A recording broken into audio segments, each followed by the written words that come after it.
आज मैं लेकर आया हूँ भारत के राष्ट्रीय उद्यान।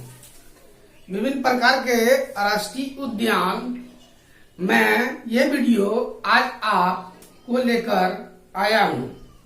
तो पढ़ेंगे राष्ट्रीय उद्यान। सरकार ने पशुओं को संरक्षण के लिए जब हमारे जंगली जीव जानवर जब जंगलों का डिफॉरेस्टेशन होने लगा, जंगलों की कटाई होने लगी, तो जंगली जानवर विलुप्त होने के कगार पर आ गए।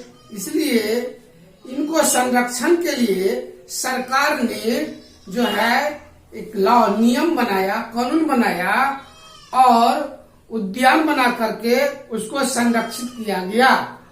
आज वही वीडियो मैं आपको लेकर आया हूँ। इसको बार बार प्रैक्टिस करना है, देखना है, सुनना है। तो क्या है जिम कॉर्बेट राष्ट्रीय उद्यान? जिम कॉर्बेट राष्ट्रीय उद्यान यह आपको उत्तराखंड में पाया जाता है और यह बाघों के लिए प्रसिद्ध है। राष्ट्रीय उद्यान, यहाँ बाघों की आबादी बहुत अधिक है, इसलिए इसको सरकार ने संरक्षित करने के लिए जिम कॉर्बेट राष्ट्रीय उद्यान की स्थापना की। अगला है बच्चों गिर राष्ट्रीय उद्यान। यह गुजरात में पाया जाता है। 1913 ईस्वी में इसकी स्थापना की गई। 1913 ईस्वी में इसकी स्थापना की गई और यह जो है एशियाई सिंहों के लिए संरक्षण प्रदान किया गया। इसकी स्थापना 1913 में की गई, 1913 में। और यह बब्बर शेर के लिए प्रसिद्ध है। विश्व में बब्बर शेर के लिए प्रसिद्ध है। ये बब्बर शेर के लिए प्रसिद्ध है। 1913 में इसकी स्थापना की गई। ये एशियाई बब्बर शेर के लिए प्रसिद्ध है। बांधवगढ़ राष्ट्रीय उद्यान मध्य प्रदेश में यह पाया जाता है। इसकी स्थापना 1968 ईस्वी में की गई। यह भी बाघों के लिए प्रसिद्ध है। बांधवगढ़ बाघ, काजीरंगा रंगा राष्ट्रीय उद्यान, रंगा असम, याद रखिएगा ये आपका पूरा शब्द रंगा असम। ये आपका बहुत पुराना राष्ट्रीय उद्यान है। भारतीय बाघों का घर कहा जाता है। भारतीय बाघों का घर कहा जाता है तथा यह एक सींग वाला गेंडा भी पाया जाता है। 1985 में विश्व विरासत के धरोहर ये स्थल के रूप में घोषित किया गया। काजीरंगा रंगा असम बाघों के लिए प्रसिद्ध है। बहुत पुराना राष्ट्रीय उद्यान है। दुधवा राष्ट्रीय उद्यान उत्तर प्रदेश में है। यह राष्ट्रीय उद्यान बाघों और बारहसिंगा के लिए प्रसिद्ध है। यह जैव विविधता वाला क्षेत्र है। इसके बाद है बांदीपुर राष्ट्रीय उद्यान। यह कर्नाटक में पाया जाता है और 1973 में इसकी स्थापना की गई। यह भारत का सबसे बड़ा जीव मंडल रिजर्व प्रोजेक्ट टाइगर है। तो बच्चों इसको बार बार आप प्रैक्टिस कर लीजिए। ये आपका जो है राष्ट्रीय उद्यान का मैंने व्याख्या कर दिया है। ले बच्चों फिर हम क्लास लेके आ गए सीटेट का दूसरा वीडियो, जो आपको भारत का सबसे बड़ा राष्ट्रीय उद्यान हिमिस, भारत का सबसे बड़ा राष्ट्रीय उद्यान हिमिस है। यह लद्दाख में पाया जाता है और यह सबसे ऊंचे जगह पर है, सबसे ऊंचाई जगह पर स्थित है। देश का सबसे छोटा park south button Andaman Nicobar में है। देश का सबसे छोटा राष्ट्रीय पार्क अंडमान निकोबार में है। भारत में सबसे ज्यादा राष्ट्रीय उद्यान मध्य प्रदेश में पाया जाता है। भारत का सबसे बड़ा अभ्यारण्य नागार्जुन सागर है, यह आंध्र प्रदेश में पाया जाता है। विश्व का एकमात्र तैरता हुआ राष्ट्रीय पार्क काबुल लामजाओ राष्ट्रीय उद्यान है।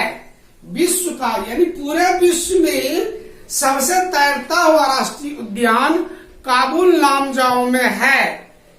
काबुल लामजाओ राष्ट्रीय उद्यान है। भारत में वन्य जीव अभ्यारण्य अंडमान निकोबार में सबसे ज्यादा है, यानी अंडमान निकोबार में वन्य जीव अभ्यारण्य सबसे ज्यादा है, अंडमान निकोबार में सबसे ज्यादा है।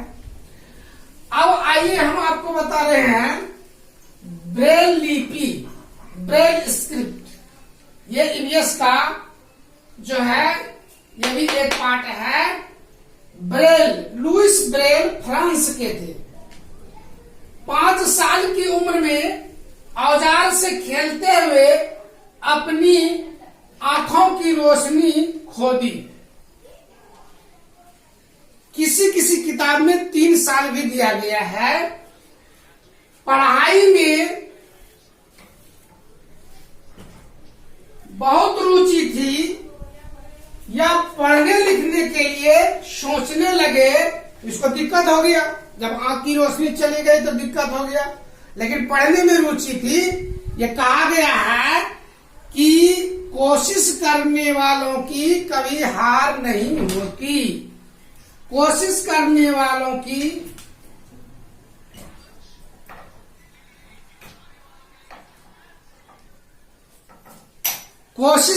वालों की कभी हार नहीं होती।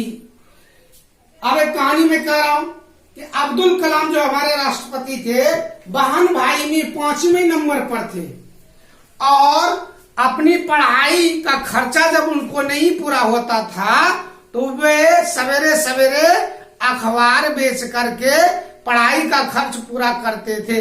इस तरह से वो लगे रहे और मेहनत करते रहे अपने आत्मविश्वास के बल पर, और एक दिन आपका वो मिसाइल मैन भारत का बन करके वो तैयार हो गए और आपका राष्ट्रपति भी बन गए। तो कोशिश करने से, प्रैक्टिस करने से, आत्मबल को बढ़ाने से, आत्मबल अगर आपका मजबूत है, आप मेहनत कर रहे हैं तो सफलता जरूर मिलेगी। थोड़ा सा पेशेंस रखना पड़ेगा। पेशेंस भी एक शब्द है, धैर्य। अगर आप ये सारे शब्द जीवन में उतार लेते हैं तो आपका जो है जीवन आगे सफल हो जाएगा। तो बच्चों ध्यान दीजिए, लुइस ब्रेल फ्रांस के थे। 5 साल की उम्र में इन्होंने आंखों की रोशनी खो दी।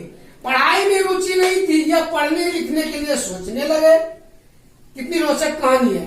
इन्होंने एक सिस्टम विकसित किया जो लुइस स्क्रिप्ट के नाम से विख्यात हुआ। अब यह सिस्टम क्या है, देखिए ये सिस्टम, यह स्क्रिप्ट 6 बिंदुओं पर आधारित है। यह एक मोटे कागज पर एक नुकीले चीज से 6 बिंदुओं को उभारा जाता है। नुकीला जो चीज होता है ऐसे करके 6 बिंदुओं से उभारा जाता है। देखिए आप किताब में, ईवीएस के किताब में जो है, बहुत सारे प्राइवेट बुक में भी दिया गया है, या बहुत सारे किताब में दिया गया है। उभरे हुए बिंदुओं के अंगुलियों के सहारे अनुभव से इनको पढ़ा जाता है। इसे ही ब्रेल लिपि कहा जाता है। तो बच्चों, तो आप मेरे चैनल को लाइक कर दें और शेयर कर दें और सब्सक्राइब कर दें। आपके लिए ही ये बनाया जा रहा है, जो सीटेट के लिए बहुत इंपॉर्टेंट है। और मैं आपके लिए प्रैक्टिस सेट भी लेके आ रहा हूं। जल्द ही मैं 15 क्वेश्चन डेली प्रैक्टिस करवाऊंगा प्रीवियस ईयर का।